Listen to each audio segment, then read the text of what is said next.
Okay. In continuation to our last week's discussion, which is basically about columns. So kung last week nag-discuss na about short column, this week we will be discussing, in this session rather, we will be continuing our last few topics under long columns.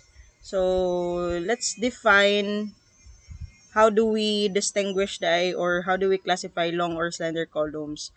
By definition, these types of columns can be defined that they had a significant reduction in its axial load capacity due to moments resulting from lateral deflections of the column. So as you can see, kanang mga tag-as na mga columns sa inyong kakakita, obviously they are categorized as long or slender columns. By the way, obviously kung tag-as gyud ang iyahang mga heights and everything, so easily by visual inspection lang, we can immediately conclude kuan ni siya long or slender columns. Pero based on our code NSCP and as well as the ACI, ACI man gi-adapt si NSCP, there are still conditions before you conclude that kuan ni siya short column or long column, no. But then again, you have to take note nga sa long or slender columns, na mga instances nga braced siya. What does it mean by it's when you say braced? Naa siya lateral support, especially if kanang tag-as kay nga span. So, in order for you to to compute or analyze the columns, ang dapat ang ninyo i-consider is si unbraced length. So, for example, naa kay height dire butang nato kani siya butang nato 10 meters ni siya in height, pero butang lang imaginary lang ha, na siya lateral support dire, lateral support or brace siya at sideway, subot pasabot ana ang nya at midspan pa gyud. So basically ang iyahang unbraced length is LU is just 10 over 2 kay kung asa located ang iyahang brace. Again, LU is the end brace length or ang length nga walay brace ana siya. So diri na mosulod ang concept pod about slenderness ratio. I don't know if nakaagi na ba mo sa steel design, no. Ang slenderness ratio ginagamit na siya pang compute whether um, slender ang isa ka column. So, mabaw-an na nimo if slender ang isa ka column if ang iyahang moment ang square root sa iyahang ratio between the moment of inertia and area of that specific column is depend siya magdepend siya sa iyahang result. Pero by definition, no, slenderness ratio gani unsa tawag na unitless na siya. So typically babawaan jud yung pag mo ratio gi-divide in order for you to get this value naka-divide gyud ni sila. So it is the ratio of the length of the column and the least radius of gyration of its cross section. It is used extensively for finding out the design load as well as in classifying various columns in short, intermediate, and as well as your long column. By governing the governing formula for slenderness ratio, guys, is KL over R. Probably you would be able to si LU monta kung giingon sa inyo hang some textbooks or some books indicate the L here, or obviously this is the length, as LU unsa may pasabot ana, this is the unbraced. So same gyapon ni siya concept sa slenderness ratio ba nga ang inyo ang i-consider is ang unbraced length lang gyud. Now R here signifies for the radius of gyration. Si radius of gyration has this formula. It's the square root of I over A. Uy, slenderness ratio dito ako pasabot ka ganiya dili kuan. Radius of gyration ako pasabot dili the slenderness ratio. So again, that's the square root of your moment of inertia as well as the area of your column. Now, makapangutan naman mo, what is theoretical value of K? What's that? K value is stiffness, So si NSCP and ACI and other codes na ano siya gi-establish nga theoretical key value depending on the type of support. So again ha, mao ni siya ang effective length factor K, unsupported length or ang unbraced length or LU. Kita mo LU ana, and then as well as the R, which stands for radius of gyration. Now, this is the same table that you will be using in your steel design. Nakaagi na ba mo ani?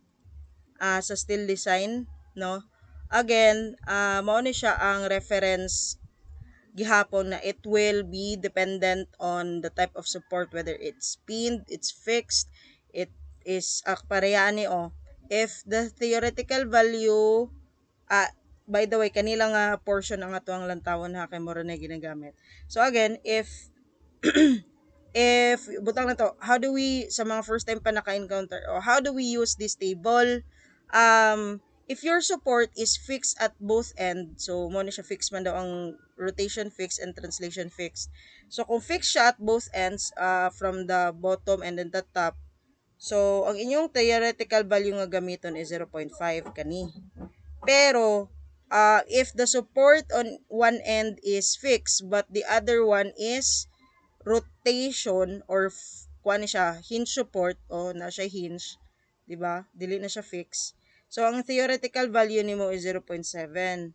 And then similar goes with these other supports. And then ang hinge pod at both ends pareha ni hinge siya diri or pin support pod diri sa taas. Ang theoretical nga value nga gamiton nimo, K value is 1.0 and etc. So inana lang siya paggamit. Ma'am, given siya nga table. Actually dili na siya given nga table. Dapat mabaw-an ninyo nga i-state man guna sa problem, the column is fixed at one end and can be rotated at the other end. So pag inana nga case nga fixed siya on one side and then can be rotated at the other end or pin support or hinge support, so automatically you will conclude or deduce that the theoretical K value that you will be using is now 0.7.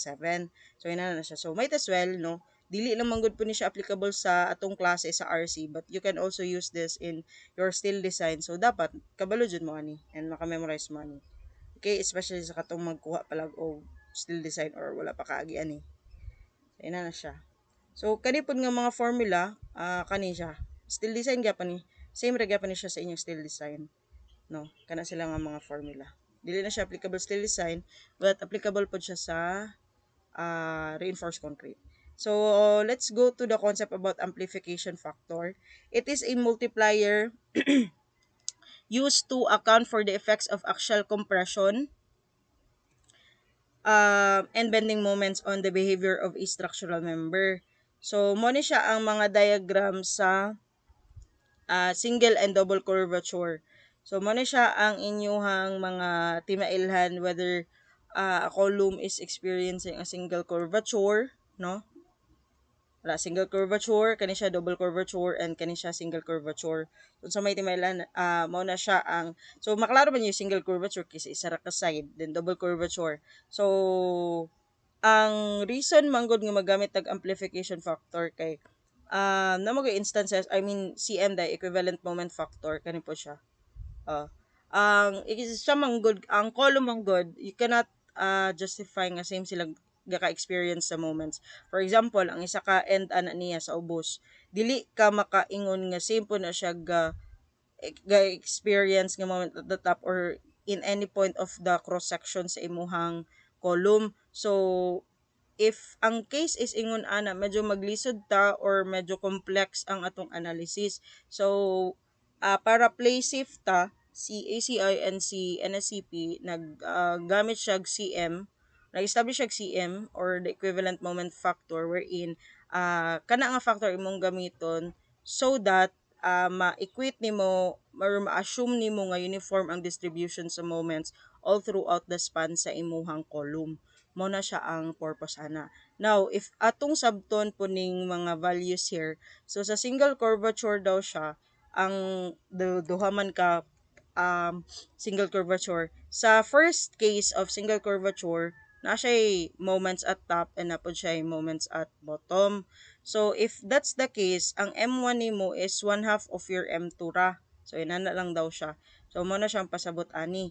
Now ang iyahang value na pod nga giset ni NSCP code is ang iyahang equivalent moment factor now is 0.4, and the ratio between your M1 and then the lower end moment na siya M1, the lower end moment and then the larger end moment basta kog value is positive.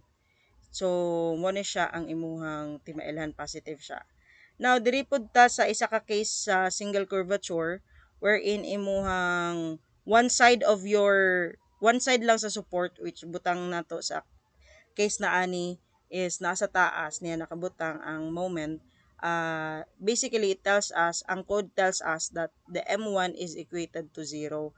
So as you can see, based lang diri sa diagram, although this is a single curvature, makita ninyo nga one side of it lang ang gaka-experience og moment. So ang isa is free to wala siya moment gaka-experience, no. So kung inana man ang case for a single curvature, ang code nag-ingon nga ang M1 nato is 0. Now, since mas critical man na nga ang one end ra ang ka-experience og moment and the other side is wala, medyo risky siya. So the code established as an equivalent moment factor of 0.6, no. And then if imuhang what do you call this, ratio ang M1 and M2, obviously 0 man ang isa, no, 0 over that specific value. So obviously negative ang imuhang ma-obtain nga value. And then lastly, for the double curvature, as you can see guys, dere equivalent ang iyahang moments, no. There is a moment at the lower and then as well as the other support mo na siya. And then according to code, kung double curvature siya, gina-assume siya nga ang imuhang deflection, okay, deflection is equivalent sa midspan niya, no.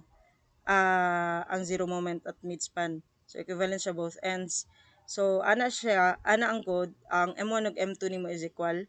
And if that's the case, kung equal man gani M1 ug M2, si code nag-ingon nga ang imuhang equivalent moment factor nga gamiton is 1. So um, if ever po din na ang case, ang ratio sa M1 over M2 nimo is negative. So ina na siya pagsabot. Now, sa moment magnification method, atong i-elaborate ang ano din magamit ani.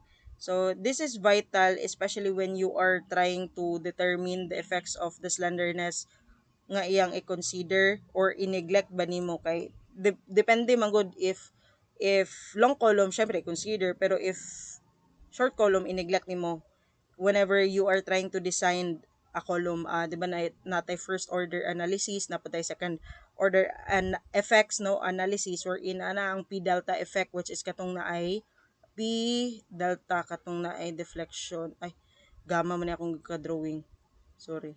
Ana p delta or p delta second order na siya. Now, the degree of slenderness is generally expressed in terms of slenderness ratio, KLU over R, or basically your stiffness, theoretical K value, effective length, no? And then siya is ang unbraced length and then over the radius of gyration. And radius of gyration is obviously the square root of I over A.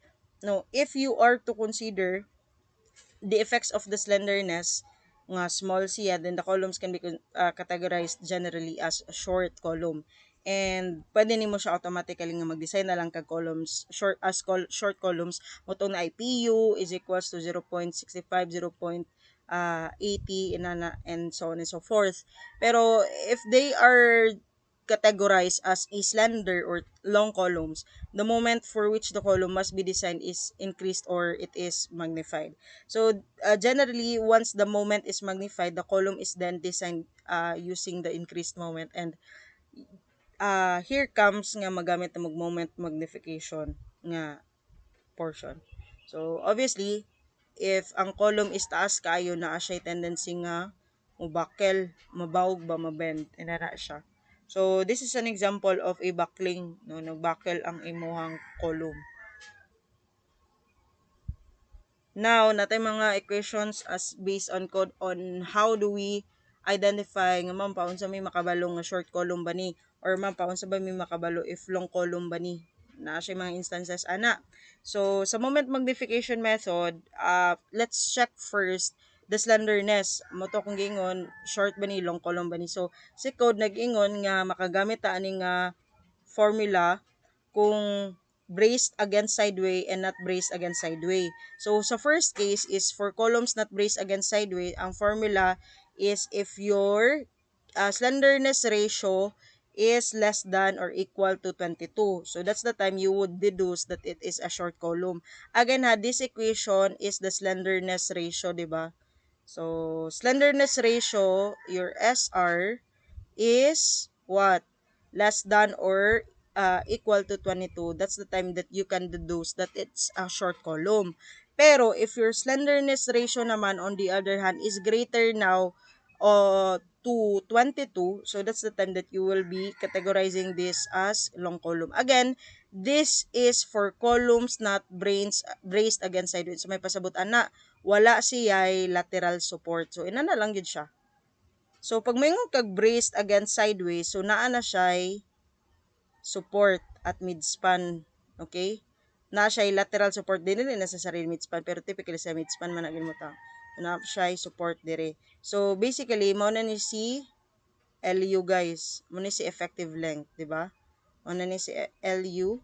And then, diri pod is LU. So makapangutan na ka ma'am, what if ma'am imong giingon ma'am is dili locate dili necessary midspan magbutang og brace length. So ma'am, what if dili equal ang LU sa taas, dili pod equal ang LU sa ubos. Take note asa ang gamito na mo ma'am. Take note ang equation is KLU over R. Ang imong pangitawon is ang radius gyration, ang slenderness ratio na mas gamay. So obviously, ang mas gamay ba mas dako.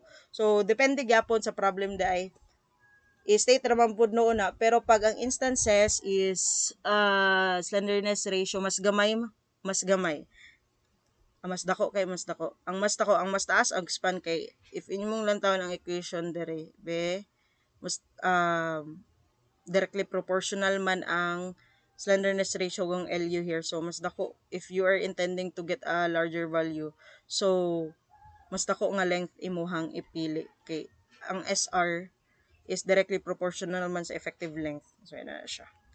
So, naapod tay instances nga kung brace siya against sideways, so KLU over R is less than or equal to 34 plus 12 multiplied it your M1 over M2. And then, mo ni siya short column. And then, if it's the other way around, that's the time mag long column mo. So, column bent in single curvature, negative, and then double curvature, positive. Radius of gyration, so mo ni siya ang equation. So, this is the generic formula, especially if you do not know. Pero as per code, pwede mo gamit nga if your column is tied or rectangular, 0.3H, and if it's spiral or circular, that's now 0.25D according to the code. Okay? So, next sana to. So, we also have a formula for the relative stiffness of the column or EFF. For non-composite columns or basically columns that are basically made of reinforced concrete lang, no? Wala to'y wide flange. This shall be calculated with these equations, kaning A, B, C. So now, what does EL or effective length? Oh, that's okay. EC is the modulus of elasticity of concrete, which can be calculated using this equation. 4,700 square root of FC prime. Now, what's IG? That's the gross moment of inertia. Tapos 1 plus beta DNS, beta sub DNS. So that's the ratio of your maximum sustained dead load, PDL, over the total factored axial load or UPU katong inyong na-solve sa short column. So, what else? same raman and then etc. Pero generally speaking, ang it depends on the parameter if asa imong gamiton. Pero ang mas ginagamit is ang equation A, no? Mas ginagamit siya. Next is dirita kay Euler, Euler man gud ang uban mag-pronounce ani. Di na ako makita akong cursor. Tora. Euler. Wait lang guys. Lagi. Si critical backling load man gud nga concept is introduced by Euler. Si Euler man ni siya. Tawo na siya guys. Gi-introduce na niya. So naagya pa ni siya sa inyong steel design. Critical backling load or the load is that will induce a buckling in your column can be calculated using this equation.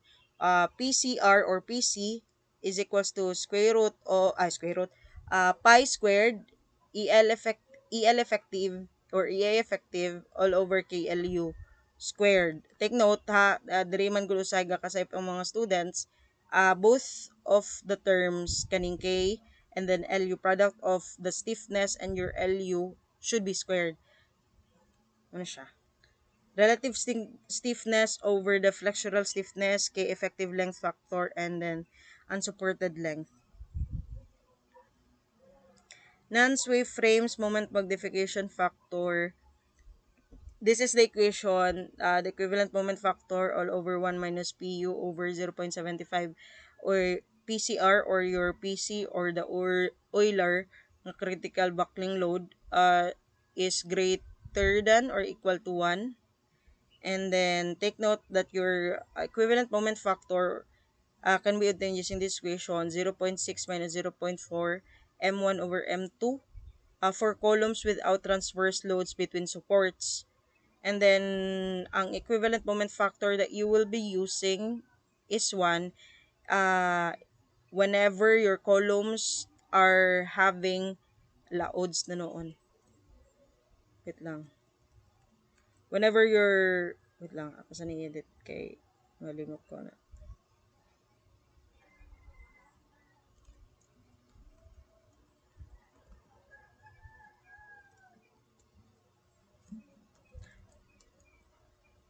For columns with transverse loads between supports, and then MC is equals to your delta or moment magnification factor times your M sub 2.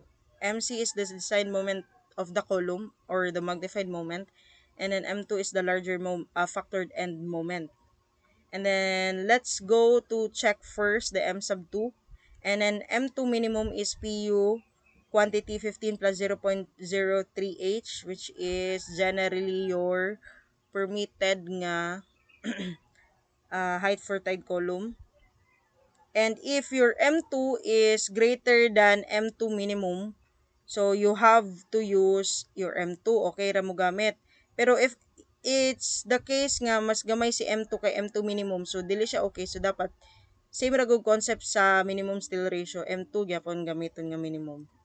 So eccentricity na pod can be obtained by this equation, MC over PU. So obviously gikan na gyapon na sa moment is equals to P times E. So gi-transpose lang na si P, divide lang nimo to P, right? Divide nimo og P. Cancel. Cancel. Nana kay eccentricity. Pero ang question man gud ani is unsa nga moment gamiton? Unsa pa dayon nga PU? Dira dayon. Mo na inyong kita sa Facebook nga ang unsa imong baon nga formula force over area moment force times distance. Ano ra gyud kay because the concepts are the same but the question is what types of moments, what types of loads or how do you obtain those man ang bigger question ana. Then mo ni siya sa code na to. Mura gyapon ni siya kay for the sway frames. Example sa ta guys. So a 375 mm by 300 mm tide column braced against sideway is subjected to a factored axial load of PU 500 kN with a factored dead dead actual load of 180 kN. The column is bent in a single curvature about the y-axis with an unsupported length of LU 4.6 and a factored moment at the top is 110 kNm and at the bottom is 120. So assume K. So na instances given si theoretical or effective length factor no nga K, pero na instances wala. So gamiton gyud ninyong table. So use FC prime given an FY and then na ay formula gihatag. Calculate the critical load or your PC or PCR using the Euler's formula, then compute the moment magnification factor, and then compute the eccentricity. Formula starts ita. So basically, kung inyong lantawon mo ni siya ang inyong itsura sa diagram, na load diri, na na moment top and na moment at the bottom no. So pangitaon man nato si critical load using the Euler. So that's PC. Check sa day nato if slender kay basig nag-solve karon kabalo man ta nga long column man gyud ni siya no. Pero sa mga board exams, sa mga quizzes, sa mga exams and etc. Syempre it will not be stated man gud nga long column ni short column. So i-check sa nimo if consider nimo ang slenderness or not. So check the slenderness effect. So mo ni siya atong kodigo no for the formulas and everything. So kuan nimo si K, kuan sa nimo si slenderness ratio. Ay had nimo ko compared. So that's slenderness ratio is 1 times 4,600. Asa gikan si 4,600. That's the millimeter equivalent of your embrace length. So i-convert na nimo siya always to millimeters. So 4.6 is 4,600. And take note, asa gikan si radius of gyration, that's the 0.3 h. This is a tied column man or rectangular column as per code. So pwede ra 0.3 h. That's 0.3. Asa man gikan si 375? That's obviously the height. So kung ipapilion mo, malamang ang mas taas yun na mo na si height. Mas taas og length. So that's 40.89. And then substitute negative moment of 110, asa man to? Ang lower value to be 110 and then 120 pud sa isa. So obviously, that's 23. Ato na din ang i-compare na 110 and 120. Ana man pud siya single curvature man daw. So natay gibutang nga negative sign here. Okay? So, the 23, compare na nato, say mas dako. Mas dako ba si slenderness ratio kesa kang kuan? This term. So, obviously, long column siya. Kay mas dako biya ang 40.89 kesa sa 23. So, long column, so slenderness effect should be considered. So, obviously, pero kabalo na gud nga kuan ni siya kay long column, klaro man. So, next is the PC is equals to pi squared EI effective all over KLU squared. So that's 0.4. How do you obtain for the relative stiffness? No. That's 0.4 EC IG 1 plus beta sub DNS. So that's gross moment of inertia. This is the formula, generic formula for a rectangular, no? That's BH cube over 12, pero pag triangle, that's BH cube over 36. So that's 300 times 375 cube all over 12 na kay gross moment of inertia to be 1318.36 times 10 to the power of 6. After that, kuha mo si B sub DNS, that's PD, and then sa imuhang actual dead load over the actual load. So that's 180 all over 500 PU. So that's 0.36. So naana kay IG, naana kay BDNS. So pwede na ta makasolve. Si KCEC diba is 4,700 square root of FC prime. So that's 0.4 ang imuhang multiplier, tapos 4,700 square root of FC prime, si gross moment of inertia, and then 1 all over 1 plus beta sub DNS. Na kay 9574.31 times 10 to the power of 9 Newton mm squared. Use that value to get the PC na nakay E-effective. Obviously, na nakay E-effective kanina, nakuha na ba na to si KLU? Pwede naman na to i-multiply diretso. So, that's pi squared, this value, that's the K1, then 4,600. So, ma'am, nga naman lagi ning, wala man lagi ni mo square diri both terms, ang K og LU. So, parehara na, kay 1 raised to the power of 2 is just 1.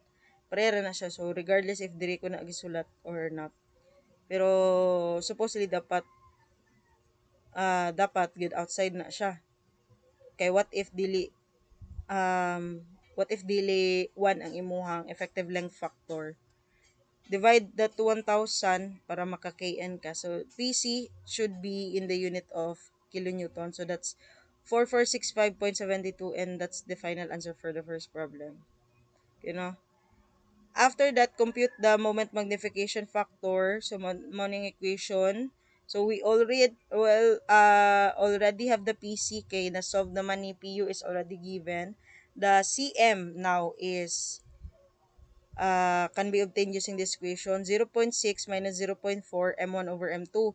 So, that's 120. And then, 110 over 120. Okay, again, negative na po ni siya because this is a single curvature. So, that's 0.967. And then, that's CM. Plug in lang nimong other values ng mong katong atong PU nga given sa problem. And then, for the PC, which we obtained in the previous problem, no, that is 1.137. So, since this is greater than 1, that's okay. This is the final answer for the first problem. Second problem rather. And then, kuha na to si compute the eccentricity, equivalent eccentricity of the column section.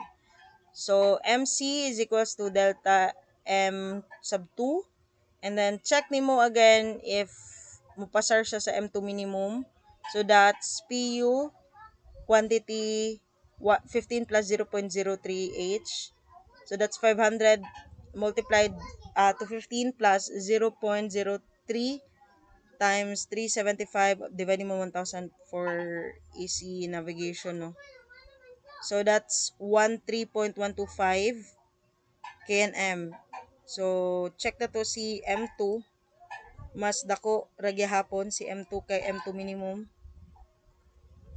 So, si M2 nato, di ba, is 120. Kaya mas dako. So, mas dako ragya hapon siya. So, that's okay. MC times M2. Nakuha na to si amplification, moment magnification factor na napuntay M2. 1.137 times 120, 136.55. And then MC is PU over at times E and then okay. Substitute and then transpose. That's 273 mm for this problem. So nasabtan ra dili ra nasabtan ra ba no? So we only have few minutes left. So mag-reply na lang gid ko niya hapon or basta something later, ha? Now, for the next problem, kay napay daghan. Datay 300 by 300 tide column which is pin connected at both ends. So obviously makaingon ka nga ang iyang effective length factor is not 1, di ba? That's 0.5 I guess. Has an unsupported length of 4.6. The column is carrying a factored axial load of 300 and lateral concentrated load of 90. And then nakay mga values. Compute the critical load, magnification factor, and the total moment including the secondary moment due to lateral deflection. Mo na siya ang iyahang diagram no murag FBD kunuhay, no? So, solution, check the slenderness effect. Kudigo na to, that's 1. Wait lang ha. That's 1 times 4,600. Igamit ra po gyapon ang 1 over 0.3 times H. So that's 51.11. Okay, kanjut na kayo guys ha.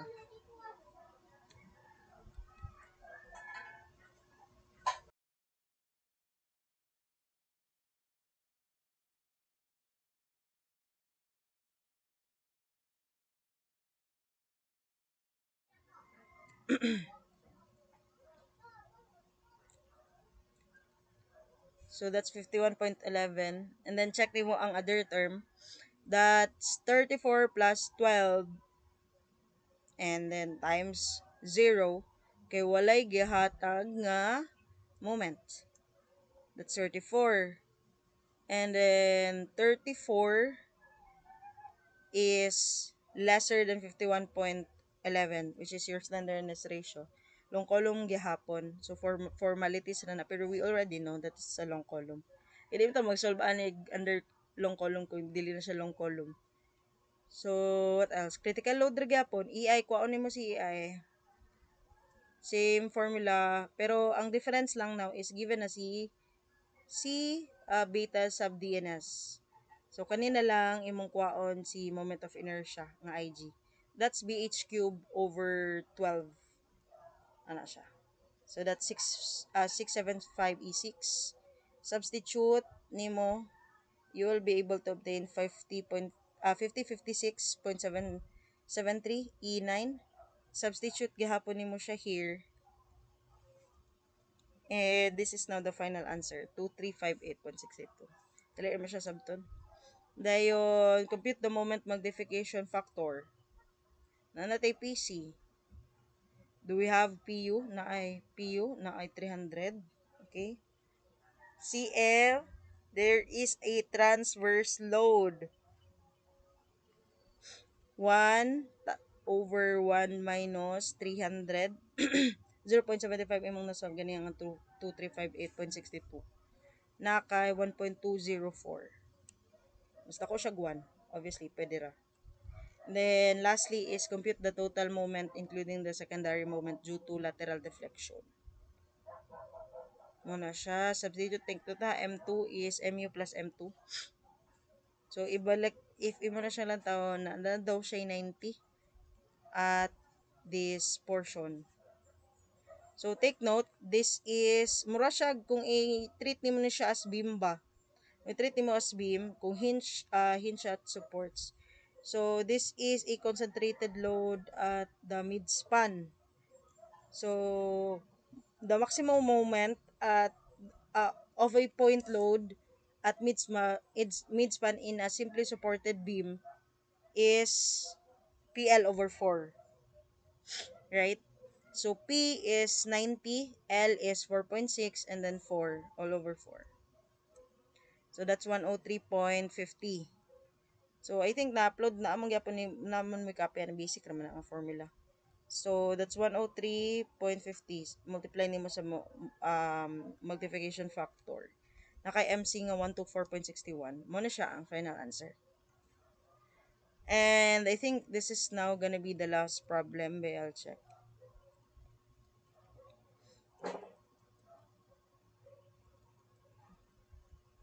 Mo na lang lagi last problem, guys. So, time check be. 148 carry pa. Naka 450 by 450 concentrated tide column. It is not braced against sideways and it has an unsupported length of 5M. Assume effective length factor 1.3, use FC prime and FY first order analysis na kay results PU, M2NS, M2S, and etc. Determine the Bowen factor for frames that brace against sideways. Magnified factor moment, and then minimum value of factor end moment for the given cross section. Let's check daw. Take note guys, dili na siya pwede nga gamiton. So, no stability index Q kay wala man tay value Q dira lang mauna-unaan, no. Di na nato pwede magamit. So, malamang si POPC ang naa na to pwede gamiton. So, take note, do we have summation of PO na given sa problem kay, and then summation of PC na ara. Substitute lang nimo ang mga value nila. Nagkausi ko ani. Wait lang guys. Ha? Okay. Tapos, okay. Yan. Okay. So, that's 1.814. Basta ko siya sa 1, ano siya automatic ang answer. So, narito duwa ka options, pero it's up to you asa gamiton. Pero obviously, by common sense, ang magamit ra gyud nimo kay katong second equation kay wala siya Q, stability index Q. Determine the magnified factored moment to be used for design of the column. Ano na siya? M1 is equals to M and etc. So, ang ikaduha tong gamiton kay based pod sa given nga mga given ang M2 ang naa. So M sub 2 is 132 plus 1.814 ng imong nasolve ganiha, and then times 122, that's 353.31. Automatic. And then lastly is determine the minimum value of factor and moment for the given cross section as specified in NSCP. M2 minimum PU 15 plus 0.03H 2,400, and then M2 minimum mo na siya 2,400 na ulahi lang 15 plus 0.03450. So ang final answer is 68.40. Mo na siya. Nauna lang to siya animate. I-delay na lang na to. Delay pwede ba? Yan na lang mag-lag. So, moro to ang kulang sa columns. So, do you have any questions, guys? May questions? Everyone? So, mubo lang ang sa column. So, carry na day siya 1 hour. Less than 1 hour. So, later, mag-discuss ta og foundation pressure. Intro na siya sa footings, manggod. And then, footings, grabe na siya kataas. So, ang concerns na lang sa ninyo, mag-address na lang sa akong concerns. Ako sa stop sharing ha.